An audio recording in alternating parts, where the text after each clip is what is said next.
I'm from Hamilton, Ontario. I did my undergrad at McMaster University in Health Sciences. During my undergrad, I became passionate about global health and health equity. That's been sort of a focus of mine since then. I did my medical training at McGill, and while I was there, I started doing some work with Tarek Razik in trauma, looking at the validation of trauma scoring systems for low and middle income country settings. During medical school, I also had the opportunity to spend a few months clinically in both South Africa and Madagascar, which is really what affirmed my desire to practice global health. On your first trip anywhere, your number one goal is to make a friend, to find a clinician in the lower middle income country setting that you really connect with.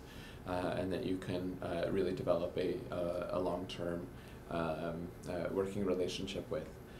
So I think there certainly are benefits in terms of exposing high-income country trainees to existing inequities in access to healthcare, but I think that a significant amount of thought and institutional policy really needs to go into making sure that the benefit is indeed bilateral. So I think sustainability is sort of a two-sided coin.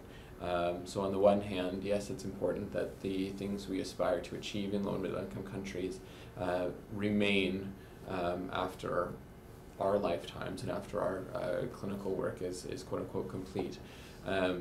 But on the other side, sustainability can be used as an argument to not act. You know, if you can't do something quote unquote sustainably, then you shouldn't be doing it all, which I think is problematic in a number of senses. Sustainability was used to exclude surgery from the global health agenda for decades. It was looked at as quote unquote not sustainable, but sustainability really is as much of a political argument as it is a resource one.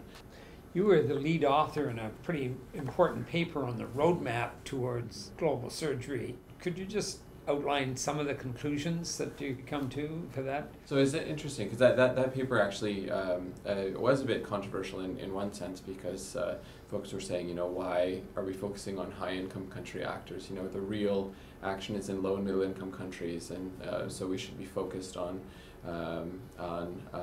those actors rather than those in high-income countries. And in my mind, there's actually not a whole lot of controversy, because that's what we sort of argue for in this paper, that the most important actors and contributors to global surgery are the clinicians, patients, and policymakers in low and middle income countries.